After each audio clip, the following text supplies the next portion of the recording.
ஒரு சிறைச்சாலையின் அனுபவம் மாற்றப்பட்டதற்கான ஒரு சூழ்நிலையை இந்த இடத்துல வாசிக்கிறோம். எனக்கன்பான தேவ பிள்ளைகளே, யோசேப்பை குறித்து நமக்கு நன்றாய் தெரியும். தன்னுடைய சகோதரர்களால், தன்னுடைய சொந்த பந்தங்களால் எல்லாராலும் ஒதுக்கப்பட்டு மற்ற தேசத்துக்கு விற்கப்பட்டவன் தான் யோசேப்பு. அங்கு அடிமையாய் போன அந்த தேசத்திலையும் அடிமையாய் வாழ்ந்தவன், வேலைக்காரனாய் வாழ்ந்தவன். அப்படி வாழ்ந்த நாட்களிலும் கூட அவன் சிறைச்சாலையில் அடைக்கப்பட்ட ஒரு சூழ்நிலையில் வாழ்ந்தான். எனக்கன்பான தேவ பிள்ளையே, யோசேப்பை போல நீயும் நானும் இன்னைக்கு சிறைச்சாலையில் அடைக்கப்பட்ட ஒரு சூழ்நிலையில் வாழுகிறோமா? நம்முடைய சொந்த பந்தங்களால வெறுக்கப்பட்டு, நாம் நேசித்தவர்கள் எல்லாராலும் ஒதுக்கப்பட்டு இன்றைக்கு நீயும் நான் ஆண்டவருடைய சமூகத்தில் உட்கார்ந்து இருக்கிறோமா?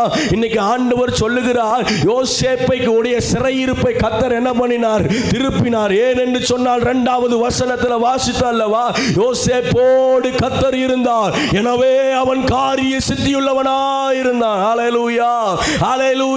இன்னைக்கு ஆண்டவருடைய சமூகத்தில் உட்கார்ந்து ஆராதிக்கிற நம்மளோடு கூட ஆண்டவர் இருக்கிறாரா? ஆண்டவர் இருக்கிறாரா? இன்னைக்கு நாம எல்லா இடத்துக்கும் போகிறோம், வேதத்தை தூக்கி கொண்டு ஞாயிற்றுக்கிழமை ஆராதனைக்கு வருகிறோம், எங்கெல்லாம் கூட்டம் நடக்குது அங்கெல்லாம் போகிறோம். தவறாமல் காணிக்கைகளை செலுத்துகிறோம், தவறாமல் தசமபாகங்களை செலுத்துகிறோம். சபையில் நடக்கிற எல்லா கூட்டத்திலையும் முதல்ல வந்து உட்கார்றோமே. ஆனா ஆண்டவர் நம்மோடு இருக்கிறாரா? ஆண்டவர் நம்மோடு இருக்கிறாரா? ஆண்டவர் நம்மோடு இருக்கிறாரா? முதல் செய்தியில் கூட கேட்டோம், பொறுமை உள்ளவர்களாய் நாம் இருக்கிறோமா? நம்முடைய சுபாவம் தேவனை போல இருக்கிறதா? எனக்கன்பான தேவ பிள்ளைகளே, யோசேப்புக்கு கூட கர்த்தர் இருந்ததுக்கு ஒரு ரீசன் என்ன தெரியுமா? யோசேப்போட கர்த்தர் இருந்ததுக்கு ஒரு காரணம் என்ன தெரியுமா? முதலாவது, அவன் பொறுமையுள்ளவனாய் காணப்பட்டான். தன்னுடைய சகோதரனாரில் புறக்கணிக்கப்படும் போது கூட, தன்னுடைய சகோதரர்களால் தூக்கி குழியில் தள்ளப்படும் போது கூட, தன்னுடைய சகோதரர்களால் கூட மற்ற வெளிநாட்டினத்தில் போய் விற்கப்படும் போது கூட அவன் என்ன பண்ணான்? பொறுமையாய் காணப்பட்டான். ஆனால் இன்னைக்கு நம்முடைய வாழ்க்கையில் பொறுமை இருக்குதா?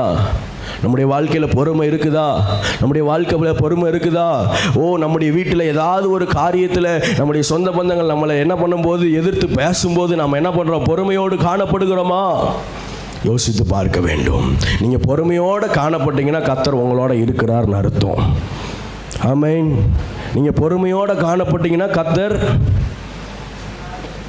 பேச மாட்டீங்களா? நீங்கள் பேசலைன்னா இன்றைக்கி வார்த்தை உங்களுக்கு தான். ஆமென். நீங்கள் பேசலைன்னா இன்றைக்கி ஆண்டவர் உங்களோட பேசி கொண்டு இருக்கிறார். அதனால் உங்களுடைய இருதயம் என்ன பண்ணுது? அப்படியே உட்கார்ந்து இருக்குதுன்னு அர்த்தம். ஹல்லேலூயா, ஹல்லேலூயா. பொறுமையோடு நாம் காணப்படலைன்னா கர்த்தர் என் கூட இல்லைன்னு அர்த்தம். நான் பொறுமையோடு காணப்படலைன்னா கர்த்தர் என் கூட இல்லை. 2வது, யோசேப்பினுடைய வாழ்க்கையில் காணப்பட்ட ஒரு